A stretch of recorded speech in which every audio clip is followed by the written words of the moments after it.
Hi, hi, hi. Hi, hi, hi, hi. Hi, everybody. It's Friday. Hi. It's fantastic because it's Friday. Fabulous Friday. How many F words do you think we can come up with? There are a lot, and I might have to get out my thesaurus. That might have to happen later today because it's Friday. It's Find My Past Friday. And that is super exciting because there's new records and there's stuff to talk about and there's family history to work on. And it's a weekend, which is always good. And it's been a week for sure. It's Friday, you guys. New records. I'm really excited because there's a lot to talk about today. And I'm always happy to see what you guys are up to. So welcome to Find My Past from home, Find My Past Friday. To all of you who have been with us over the last couple of years, welcome back and thank you for being a part of our community. For those of you who are new, we are very excited to have you with us. My name is Jen Baldwin. I'm the Research Specialist at Find My Past. And I am joined today in the comments by the lovely and unforgettable Ellie. So everybody please get out of Ellie. She is wonderful and amazing. And she really is the magic of everything that happens at Find My Past. Like really, it's all actually Ellie. All right, it's Friday. William is here. Kim's with us. Andrea, Roz, Tina, Bob on Vancouver Island. Unwelcome threat of thunder and lightning this morning. Always scary when it's very dry. I live in the West too, Bob. I totally relate to that. Not a welcome event. Liam is here. Hi, Liam. Thanks for being a part of today's session. Heather, Monis, let's see. Linda's with us. She's had all 4 seasons today in Northern Ireland. That's always a good time. Ellen's in Roscoe, Illinois, where it's a beautiful 73 degrees Fahrenheit. That sounds lovely. Anya's with us, of course. Sarah, Kim, Janet. Okay, fantastic. Williams had a new mystery DNA test results. That is exciting. So you have something to keep you busy this weekend. A family that I know of but shouldn't have a connection to, and 2 to a brick wall family, but it's another line and I can't find the link. That's exciting. Any new thing on a brick wall family is exciting. So William, fab. Let us know how that goes. Sherry's with us. It's cool in Oregon today. Oh, is it starting to feel a little bit like autumn already up in Scotland? That's interesting. Okay, I didn't know that. Hadn't picked up on that. Just a wee bit, Ellie says. I was going to pull up the temperature. Let's see. It's 66 degrees right now in Colorado. I think it's like 9 in the morning, right? It's supposed to get up to 84 today. I'm going to try and talk and do the conversion at the same time. There are apps for everything, which is lovely. So 80, let's see. Oh gosh. I think that's around, no, a little higher. Yeah, around 30, like 29, 30 Celsius today. All right. So, yeah, lots to talk about. Where should we start? I guess we'll start with new records. Surprise. That's what we always do. I do want to point out to those of you who are paying attention, I have a new addition to my Hamilton collection back here behind me on the shoulder. I acquired Madison yesterday. I'm excited about that. Random item that we found in a bookstore. Actually, my daughter found it for me, which was fantastic. He's holding a little sheaf of papers, which is fabulous. So I have a few of those little guys now from Hamilton. I'm really excited. Okay. All right. Oh, we're talking about the summer party. The jingle looked amazing at the summer party. That's fantastic. I think Anya Ellie was in London, right? At the London summer party? Yes, she was. Yeah, fantastic. All right, cool. Liam, I managed to avoid the rounders and the Jenga was otherwise occupied. Yeah. All right, let's talk about this week's records. Because, of course, every week is a good week. I am going to do a little shifting around here so I can get my thing up so you guys can see what I'm talking about. So we'll start by preempting the question of the week, of course. What is one thing you gained from a family history society? I'm going to make you choose. You have to just keep your response to one thing that you gain from a family history society, some positive benefit, side effect, impact, research tool, collection, whatever it is. We're loving family history societies today. We talk about family history societies. Of course, they're incredibly important to all of us, but absolutely valuable. And of course, our new records this week come from our family history society partners. So just give us one thing that you love about any family history society, anywhere in the world, doesn't matter. And let us hear it. Let us feel and have all the love for family history societies today. All right. So as those start rolling in, let's move and talk about what we did this week, what we added this week. So we're going to start with newspapers because there are a lot. So you guys, like for reals, there are so many newspapers that get added to every single week. You have to go to the blog to see the new, or the full list rather, because this is just the new titles. We added to existing collections, existing titles in just huge numbers. So go check out the blog. Ellie's going to share the link in the chat. It's also in the description of the video. Go to the blog and look at what's added because it's just a massive list. Like there's just not even any way to put it in front of you in this format. So added this week as new papers, the Trinidad Chronicle, the Midland and Northern Coal and Iron Trades Gazette, which I am excited to get into just because I really like that kind of research. Like industry research is exciting. The Leytonstone Express and Independent. I'm not sure how to pronounce that one. I thought I got it when I was practicing earlier, but I don't know. The Jarrow Guardian and Tyneside Reporter, multiple years. Surrey Independent and Wimbledon Mercury. And then the Hampton Price and East Yorkshire Advertiser from 1995, actually. So a really recent addition. Most of these are kind of historical years, but that last one there from Yorkshire, the 1995 collection is always interesting to me to go back into that very recent history, right? Because that's like 1995. Let me think about that. I was roughly 16 or so. So I just totally dated myself. Wow. But I remember history in a very different way when I was growing up than what my parents saw, what my grandparents saw. So reading through some of those more modern titles is always a lot of fun. Okay. Lots and lots of stuff. All right. Okay. That's newspapers. Records this week. Staffordshire baptisms. 28 parishes updated, 141,000 new records. Significant. Staffordshire marriages, 19 parishes updated, over 70,000 new records. And then Suffolk baptisms, 232 parishes. Holy cow, over 300,000 new records. These are tremendous updates, and these all come from our Family History Society partners in these locations. Obviously, we all know that these parish records are the backbone of our research, right? Like without these types of records, genealogy in the UK would be much more difficult. Take a look at these because it's just an incredible amount of information. Absolutely incredible amount of information. And actually, Sherry is quoting me almost, right? A vast amount of information for us to discover about our families. She might be talking about newspapers. I don't know. And then, yeah. Liam, I won't say how old I was in 1995. No, you keep that to yourself. That's fine. Andrew, the Sussex baptisms have already filled in things for a tree I'm researching. Have a break for Findmypast Friday. Fantastic, Andrew. Love that you're on top of it. That's fantastic. Kim saying, I'll be taking a look at those ancestors in both Staffordshire and Suffolk, right? This is a big update, and we're super excited about it.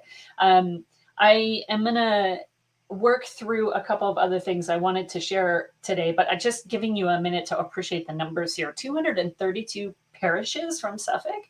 Okay, so number one, I didn't even realize there were 232 parishes in Suffolk, so that was slightly eye-opening for me. And then it occurred to me that, like, actually, how do you even figure that out? Like, parishes for me are still something, like, obviously that is not something that happens in the US on the same scale. And so I've been learning about the history of parishes, why there are so many, why they were built in such frequency, like all of those different variables. And I wanted to kind of give myself a visual and put this into perspective. So, of course, I found a map because you guys know how much I love my maps. I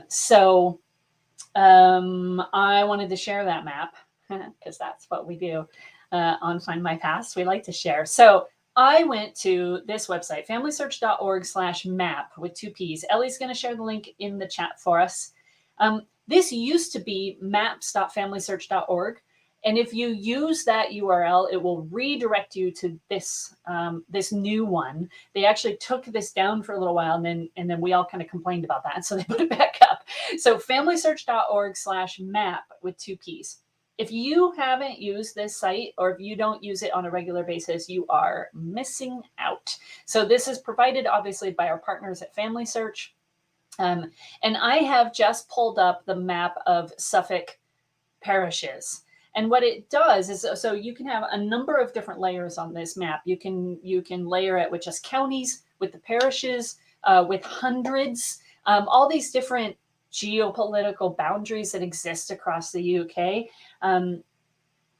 These maps are just absolutely tremendous. So when you pull up an area, so for example, I just went to Suffolk County and it gave me a little pop-up box and it says, would you like to list all the parishes in Suffolk? Would you like to look at all the records that are available on Family Search for Suffolk? Would you like to read the Family Search wiki on the county of Suffolk? So I chose to list all the parishes, and that's what you get down the side of the map, right? And then it gives you like this very granular detail. You can zoom in and out, and you can see all of this wonderful information about where each of these parishes are. Each of these parishes are clickable, right? So you can click on Acton, Suffolk, and it'll show you that on the map, but it'll also give you a bunch of information. So if you are researching in an area that's new to you, or maybe a parish that you haven't heard of before, take advantage of these maps. They are outstanding. Really, really good.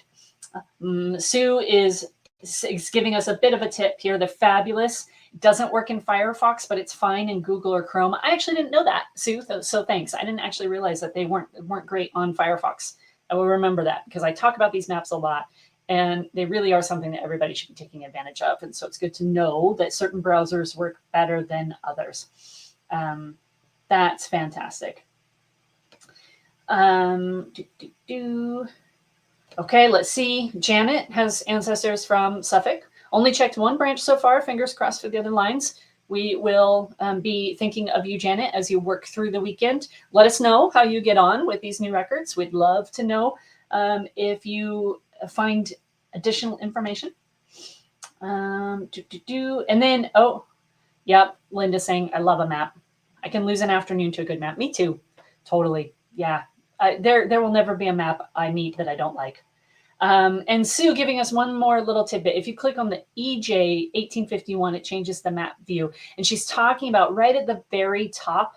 I don't think my mouse, yeah, okay, my mouse does kind of work. So right up here at the top, it says English jurisdictions 1851. If that is clickable as well. And that will change the map view. So obviously, Sue, you use these a lot. That's great to hear.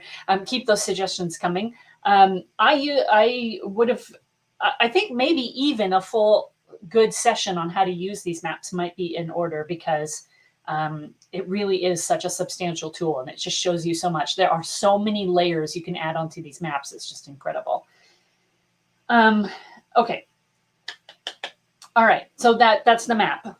Gives you perspective on everything that we've added this week, all of those hundreds of parishes that have had information added to them. Take advantage of these tools that are out there for you. So let's move on. I wanted to show you an example from one of the collections that we updated this week. And actually, I have to do a little shout out to Ellie on this one, because she is the one who found this and shared it with me. And I was like, this is really cool, actually. So this is one of the new records from the collection. This is from the Staffordshire baptisms. So this is the, or excuse me, for Staffordshire marriages. This is Kingsley Osborne Foster marrying Constance Jemima Birch, April 17th, 1879. And as we know, right, these marriage records are typically full of wonderful information. This one in particular is really cool. So he's a captain in the 1st Staff's militia. His father is a doctor of medicine. His name is John. Constance is listed, of course, as a spinster at the ripe old age of 23. Her father, Thomas, is a justice of the peace, right? This is definitely a significant marriage. So just right away, you should be going, well, wait a second, a doctor and a justice of the peace. These are not the poor. These are not agricultural laborers. This is probably a pretty important marriage on a local level, if nothing else, right? Local society, if nothing else, is going to take note of this marriage. There are 6 witnesses to this marriage, my friends, 6. And all of them are listed on this marriage register. I don't think I have seen a register before with 6 witnesses on it. 2, very common, 4 sometimes, but 6, I don't think I've seen before like this. There are also a lot of other things to think about. So I want you to just take a second and ponder this record. What else do you see on this that somehow seems interesting or different? There's a lot here. There's a lot of information here. We've got middle names, which is helpful. Obviously, the father's name is helpful. So think about what's on this record that might be a little bit different. There's a little bit of a Friday pop quiz. And as you start to comment, Daphne's running a little behind. She's just joined us. No problem at all, Daphne. Thanks for being here. Anya loses afternoons playing and making her own Google Maps. Me too. Me too. William says the rank is helpful because that immediately directs you to look at other records. Absolutely. I noted that as well. Sue commenting on the 6 witnesses. Absolutely. Definitely. And another comment on the witnesses. Pickle saying more witnesses than usual. Absolutely. Karen caught on something. A bishop officiated. Yes. Absolutely. Oh, these are great observations, you guys. Good job. Good job. Good job. Keep it coming. There's one thing that I really, and Ellie and I actually really noticed right away that we were like, wow, what's going on here?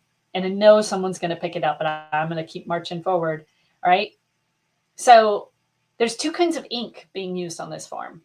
And that in and of itself is like, what is happening? I don't think I've ever seen that before, ever. If any of you have examples of that outside of this collection, I'd love to see it. So a couple other things that we noted, obviously, there's a full address for the husband, right? For Kingsley Osborne. It's not just his location, like a town or a village. It's actually a full address. Of course, I want to immediately go to the address search on Findmypast and play with that. The father's occupations, as already noted, it is important, right? That gives us additional opportunity for research, not just the pedigree research, but fan research. You guys knew I was going to say it. Friends, associates, and neighbors, right? We're talking about 2 people who are probably pretty influential in their local neighborhood. We've got the fact that both of them can sign their names, right? There's no X for either one of these people. And that indicates to us that both of them are at least somewhat educated. And again, kind of tells a bit of a story on the social standing and the financial standing of these 2 families. The witnesses, of course, catch your attention, right? Oh, I love this. Karen saying, now I have to write in special ink. Yeah, I think special ink is required. Yep, absolutely. Daphne saying that, they got married by license. It's another really good observation. And yes, Liam, you're absolutely right. It wouldn't be a Jen Live without fan research because it's so fun. Like, let's just be honest. That kind of research is delightful. Okay, so all of these things are happening on this page, right? But it's the ink that really kind of got me. And so Ellie commenting, thank you, Ellie. Am I right in thinking that Kingsley added those additional bits himself in blue ink, like his middle name? The handwriting looks very similar. So I actually had the same thought. And I'm not sure. I'm just going to be honest. I'm not sure. I don't think that the signature is enough of a handwriting sample for this uneducated handwriting analysis to take place. Because I'm not trained in that. And so I don't know for sure, but I am suspicious that Kingsley came back and did that himself. I will say, though, that when you look at the date, it's very clear to me that the information in blue was added after the fact. And here's why I say that.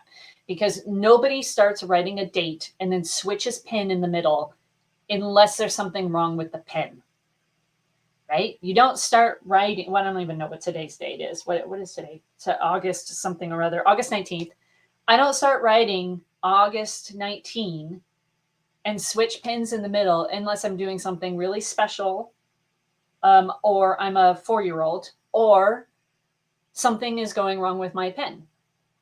So just from a logical kind of common sense perspective, my opinion is that whoever filled out the black ink was unclear of the details, and someone came in later after the fact with a second pen and filled out the rest of the information. Now, after the fact could be 15 minutes later, could be an hour, it could be, I don't know, in this case, maybe even a couple of days. We don't know the circumstances. But my theory is that specifically because of the date, the way the date is written, that the information in blue was added after the fact. The black information was added first, and then someone else came in and filled in the rest. All right, a couple comments. Yeah, so in Ellen, actually, this is a really good observation, and actually something I didn't notice. With his backward slant, Kingsley may have been left-handed. That's really good. And all the rest of the writing is not that. So, very good, Ellen. Excellent. Right. Oh, and Sally commented on the same thing. Linda saying, I have seen a registry entry that the vicar must have started prior to the wedding and then had to cross it all out as the wedding didn't take place. Oops. That's a good one. Yeah, so another theory, William saying maybe he was away with the militia or something, right? Maybe the certificate was pre-filled in and completed on his arrival to the wedding, and then they had to ask for extra information. So this is where obviously fan research comes in, right? Because this is where we want to go, all right, what else can we learn about the circumstances around this wedding? What else do we know about this couple? How could we examine the circumstances of this marriage? I just think this kind of research is absolutely fascinating. So I could go on and on. But I'm not going to because I have other things I need to get to today, like the question of the week. I just think there's a ton of questions, and this is a delightful little piece of research. I did go a little further. The collection from Staffordshire also includes the baptisms of their children. They had Harold in 1880, Ronald in 1882, and Muriel in 1884 at least. This is Muriel's baptism. So we have 2 generations at least in the update to this collection, and probably more if the fathers are as well established as I suspect them to be. Then they are, almost guaranteed to be in this collection as well. So lots of opportunity with these new records. So much fun to discover. I did look in newspapers really quickly just to see what I could see. There is our groom listed in the Tamworth Herald in 1877. Right around the same time as the marriage, talking about the regiment assembling for 27 days worth of training. So if you start to build that timeline and kind of correlate all of those events, maybe you'll see that he really was quite busy around the time of his marriage. I didn't line it up entirely exactly. But I do want to go from this particular example over to Suffolk really quick, because Suffolk's edition this week is also really interesting. So the baptisms that we added from Suffolk this week come from the Suffolk Family History Society. So thank you very much for your partnership. They cover baptisms from 1813 to 1900, including 351 parishes. And they now cover the whole of the Suffolk Church of England, but not all the nonconformist records. So keep that in mind. Of course, the Findmypast collection includes nonconformist records and more years than this, but the update that we did this week covers 1813 and 1900, and now the entirety of the Church of England in that county. So as you work through the Suffolk collection, make sure that you are kind of aware of that distinction between Church of England and nonconformist. One of the things that I think we miss often, and I'm going to go back to the idea of kind of understanding the parishes, understanding their situation geographically, geopolitically, understanding how many there were, etc. If you want to see the updates to these kinds of collections, because we do add updates to these materials on a pretty regular basis, right? We add new records all the time. When we are working with such a large area, like an entire county, we pretty much always have some kind of list on the site that tells you which parishes or locations are included, the year range of those records, and which ones are new or not. So you're looking at a little snippet of that. The Suffolk Baptism Index place list is available on the Findmypast site so that you can see exactly what's been added. So if you're looking for a very specific location like St. Peter and St. Paul in Attleboro there, you know that we have records from 1813 and 1904, and that we have added new material. This list is updated whenever we do a new release like this. So keep this in mind. These are fantastic tools to have available to us as researchers, especially if you're just kind of working in the same county kind of over and over and over again. It's really helpful to have this information and be able to say what's new and what's different, and did this impact my research or not, instead of just kind of doing blind searches and hoping that you'll come up with something. Like, we provide these resources for you to make that process a little easier. So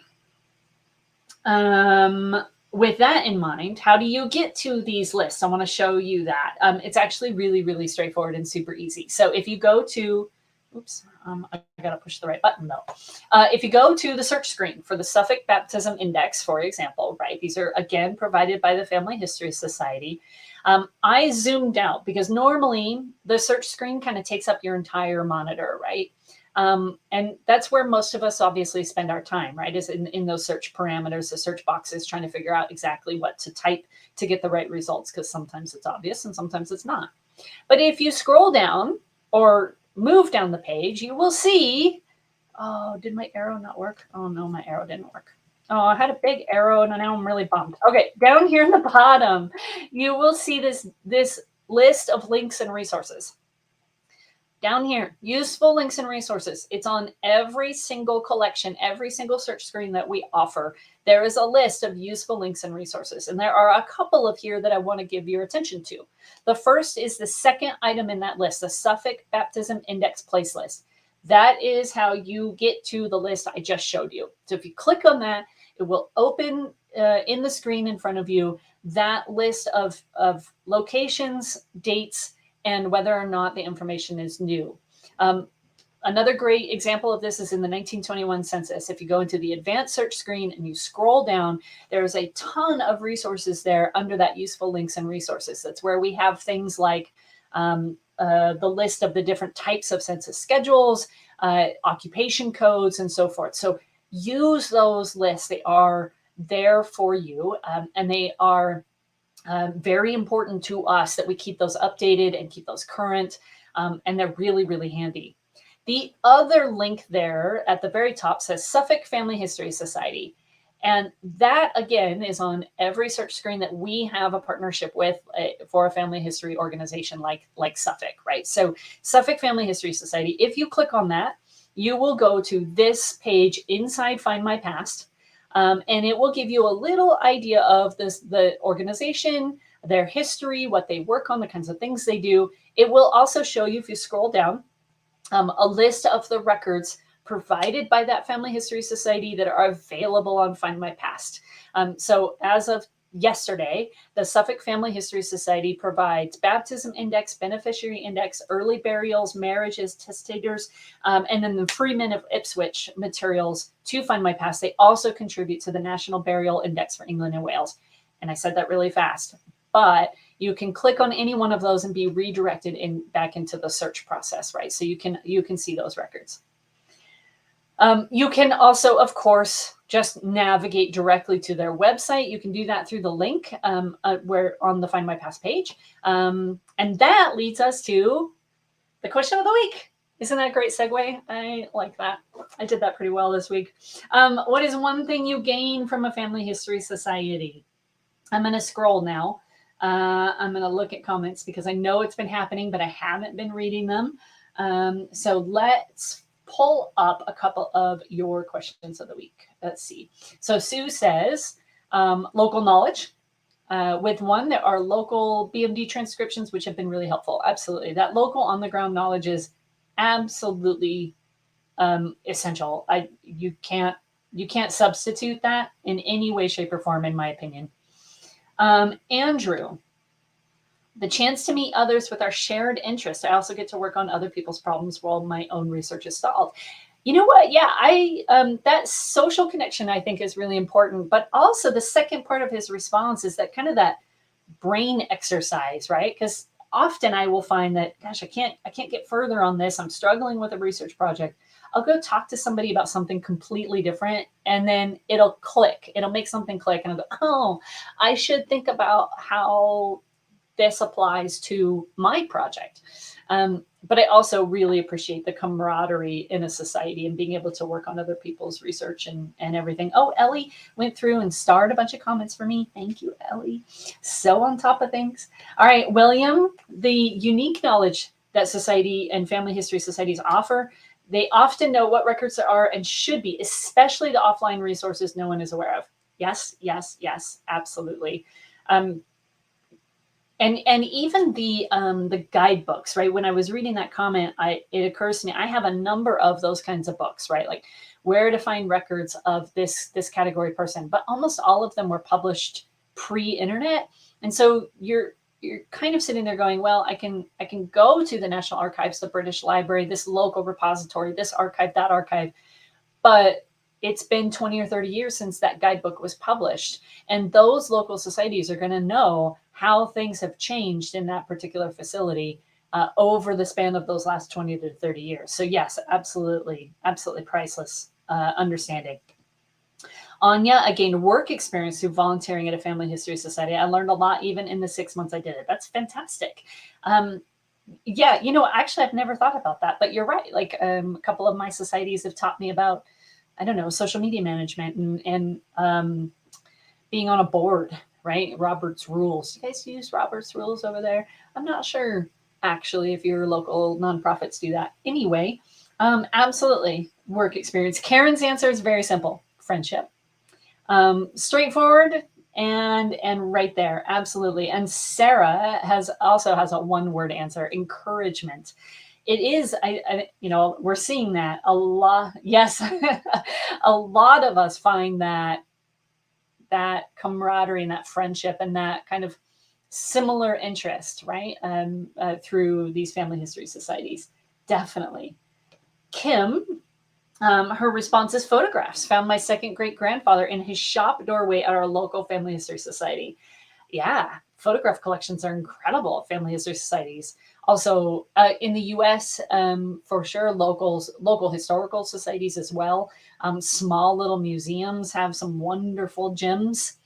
I am going to show you a couple of things. So if you are not a member of a family history society, let's take a look at what you can gain. Let's just use Suffolk as the example because we've been talking about Staffordshire and Suffolk today. So I just looked on their website yesterday. This is a screenshot from the website, literally from yesterday. Suffolk Family History Society. On their resources page, they list a parish locator, an index locator.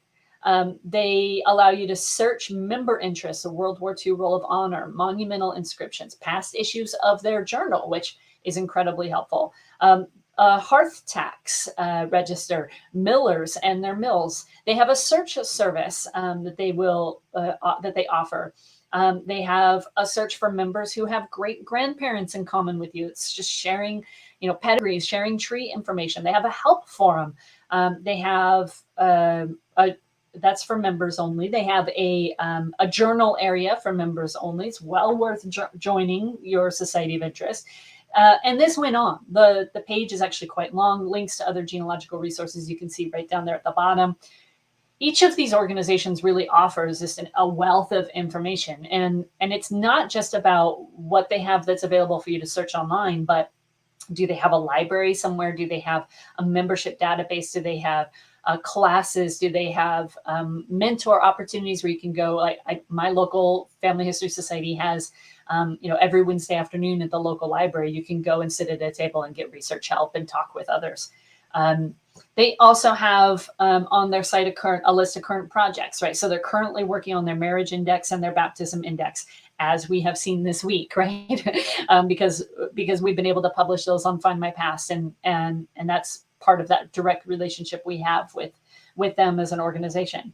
So fantastic opportunity. It's about so much more than the research, though, as our comments have seen today. It's so much more than just creating a marriage index or looking at a roll of honor for World War II. It really is a substantial part of the family history community. So that's all I'm going to share on slides today. I'm going to go back to comments because comments are more fun. So let's see. Janet, Family History Society publications for records, which I can't get to archives for.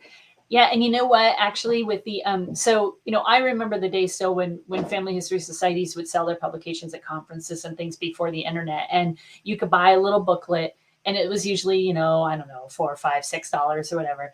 But now you can almost all of them that I have seen and experienced have converted those to PDF, and you can just buy the download, and you go to the website and you might get it for £1 or $2. I'm like, that's such a good deal. And I have it, in my computer. I can access it whenever I want. And it's one less thing to put on my shelves. Although I really do like my books, so I don't mind buying hard copies still.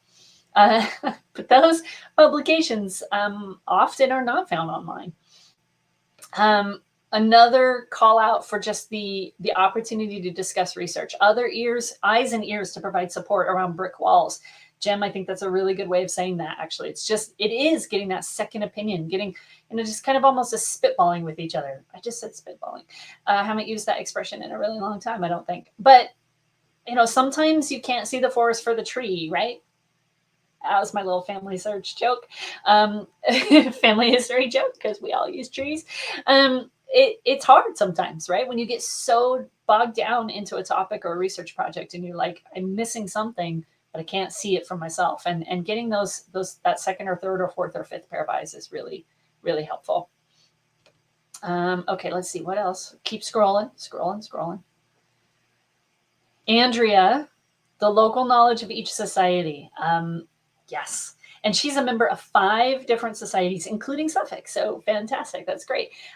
Andrea then can speak to all the benefits of the Suffolk Family History Society for us. I'm sure many of the rest of us can as well kind of pick out individual organizations. At one point, I was a very proud member of over 30 organizations in the United States because my research was just going crazy. And my families are, pretty typical American experience where they migrate every generation across the country or go to different places. And so I was like, I need the resources of all of these people, all of these organizations, but I need them simultaneously because I'm researching in Ohio, but I'm also researching in Nebraska, the same family at the same time, just in different years. And so it was a lot to manage, but oh man, I learned so much. And I got so much out of those memberships. So fantastic. Yeah. I'm a big fan of just joining all of them if you can. Pickles says, my local family history society was instrumental in getting my research on my maternal line started. Mom could give me some names, but wasn't sure on dates and places. Yeah, so that's a real personal testimony, actually. That's an incredible thing. Thank you cards have kind of gone out of fashion, but I think all of us should send a thank you card to our Family History Society. Let's do that together. Let's do that this weekend, and see. I'm sure they will appreciate it. Everybody deserves a nice thank you card once in a while, right? So Ellen's kind of repeating the theme here for us, a chance to spend time with and learn from people who share your enthusiasm. And that reminds me of a quick discussion that Ellie and I were having right before we went live today. And so I want to put this out to you guys and see what you think. So we were talking about family history societies and how great they are and how they help us think creatively and focus our research. And we were kind of, I don't know, it was almost joking with each other, but it quickly became a real idea. What if Findmypast were to host research hours? So we all come onto this platform together on the live stream like we are right now on Facebook or YouTube, whatever your preference. We schedule an hour and we all just dedicate that hour to our research, right? I spend a lot of time doing research, but very little time doing my own family history research. And I really would like to get back to some of that. So what if we just sat in a group? We could just start the call and maybe have a little bit of a warm up. And then most of the time is spent just almost in silence, or like, I don't know, some elevator music or something in the background to help us concentrate. And if someone comes up and says, you know what, I found this record and I don't quite understand it. Can anybody help? Or I found a newspaper article. I'm really excited about it. And I really want to share it with somebody. That's the chance to do it. So it's an hour of dedicated time just to do research as a community. And some days might be like really, really verbal and active. And some days we might just sit in silence for an hour. So our question for you guys is, would you do it? Would you experiment with us like that? What would you want it to look like?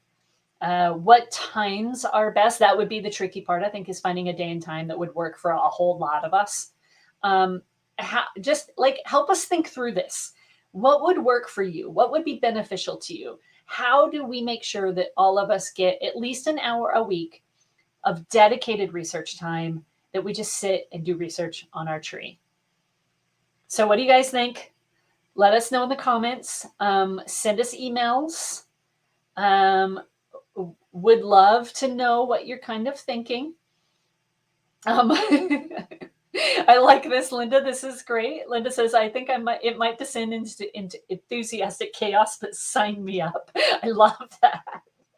Because it could very easily descend into that. And I feel like there would be probably some giggling at some point.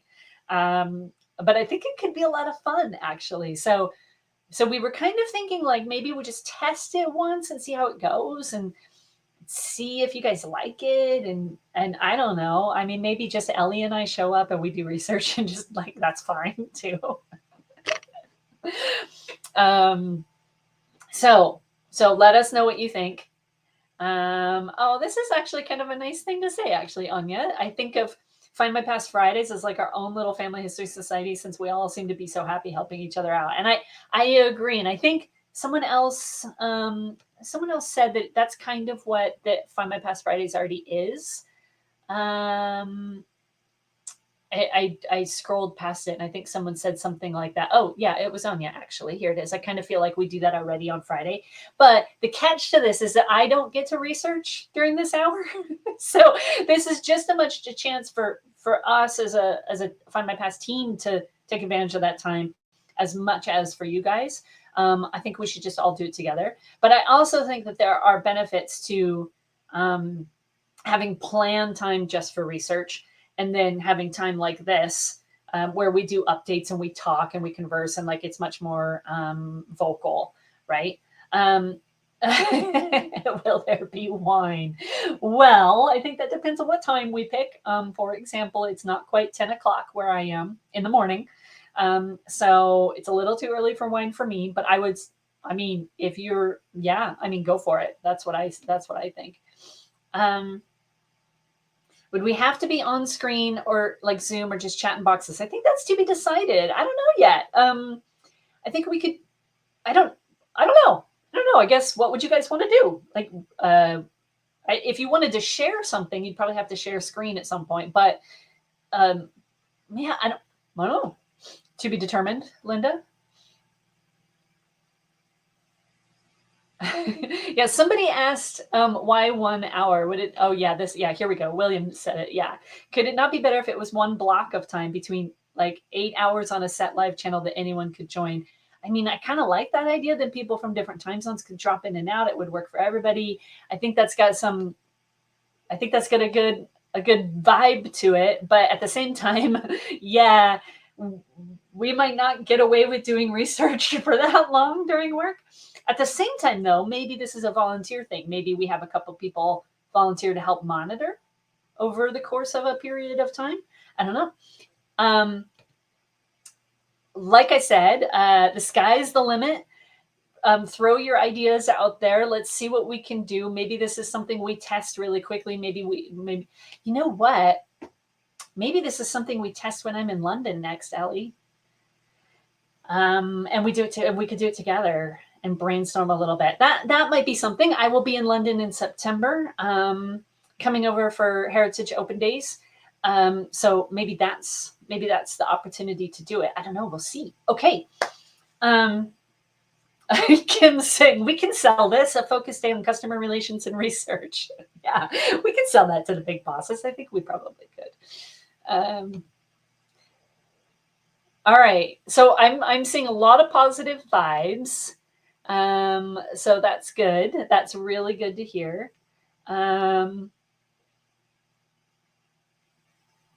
Yeah. Okay. Lots of good comments. So all right. So I promise that Ellie and I and the rest of the Find My Past live team will go back and have a conversation, and we'll see what we can drum up, and we will keep you posted on progress and where we get with this idea. It literally was something that was born in like a 2-minute chat. So keep those ideas coming. If you want to contribute thoughts, share them on social media, or of course, send us an email. You can send those to the Discoveries email, discoveries@findmypast.com. Just thank you, Ellie, for putting that on the screen for me. It's not a discovery, but if you have input on this idea, let us know. And I would just add, actually, if there are other things you would like us to do, we're happy to take those suggestions. Topic ideas are always welcome. If there's an expert in some area that you would love to see us have an interview with or discussion with, we'd love to know that. If there's research problems that you know, like I have done in the past a couple of brick wall sessions. Maybe we bring a couple of those back. I don't know. We'd love to hear from you guys, though. The more information you provide us, the better, actually, because we are here for you. We want to make this work for you and make sure that you're getting out of this community and the Find My Past team what it is that you need and want. So, so send those emails in. Don't be shy. Don't be shy. Okay, so we have a few minutes left. I'm going to go back to a last couple question of the week responses, because I don't want to miss any, because family history societies are so great. Christine just shared, I've just joined my Manchester and Lancashire family history group. I've been watching. Yes, love that. Looking forward to doing some digging. That's fantastic. That is direct cause and effect right there, right? That completely makes my day, Christine. Thank you so much. I'm not a member of that organization. I have no affiliation with them whatsoever. I should probably be a member. But that just totally makes my day. I love it. Okay.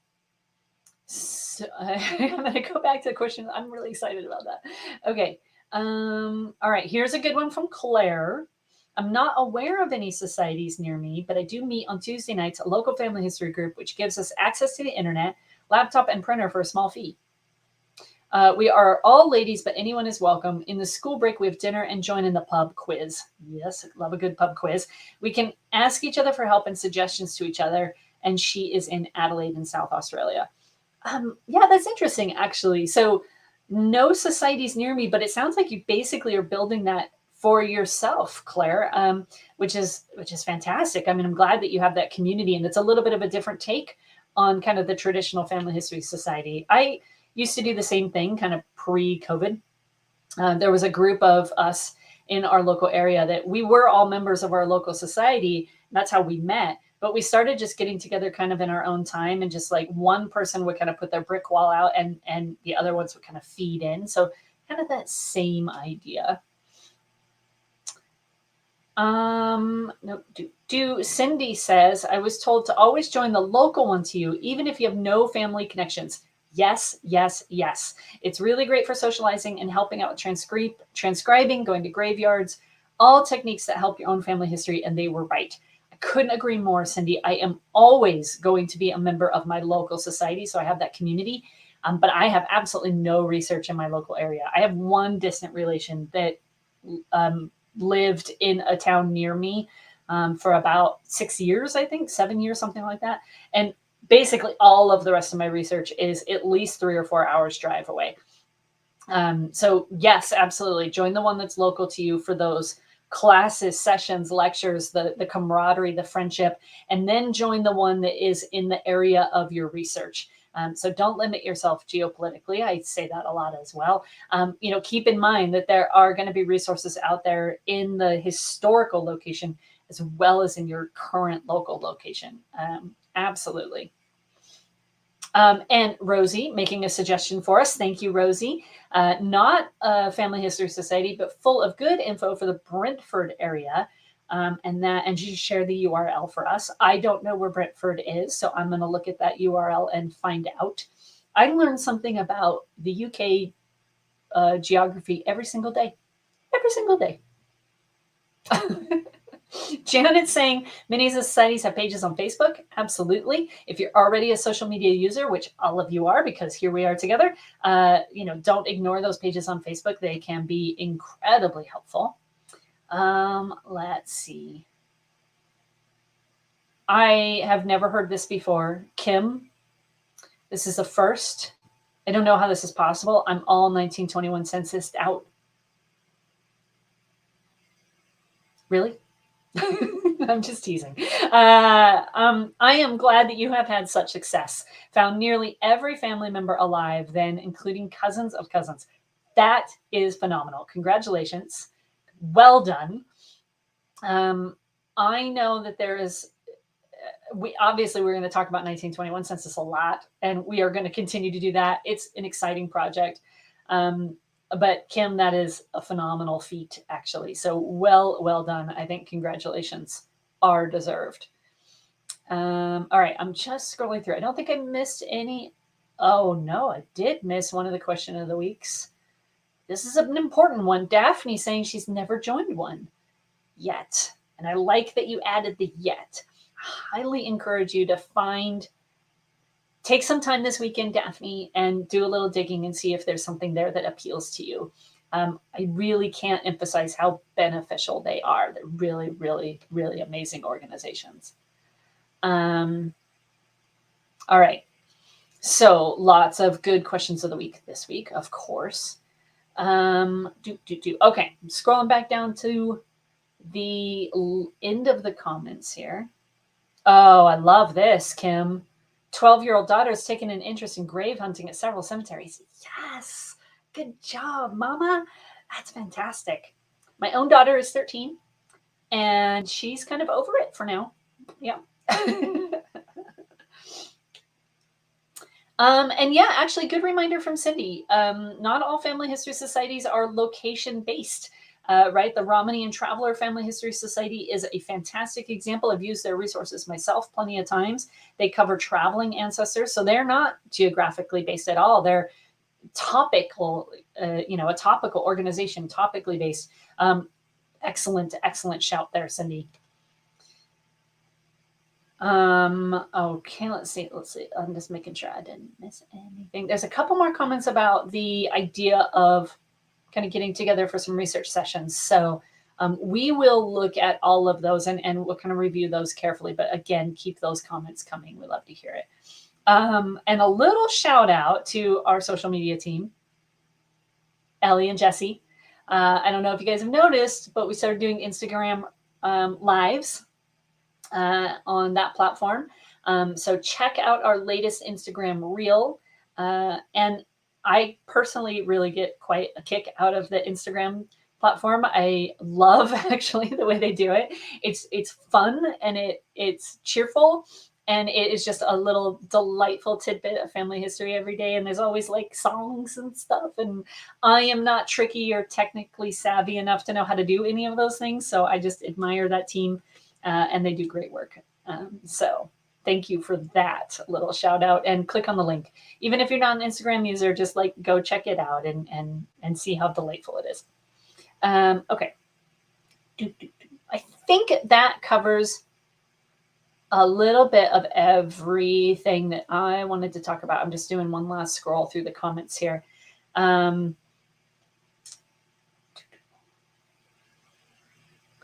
Oh, and Anya actually bringing up one of our other social media platforms. We'll finish today with this, I think. Following Find My Past on LinkedIn, and yeah, our LinkedIn presence has been growing a lot. We've been doing a lot of work over there.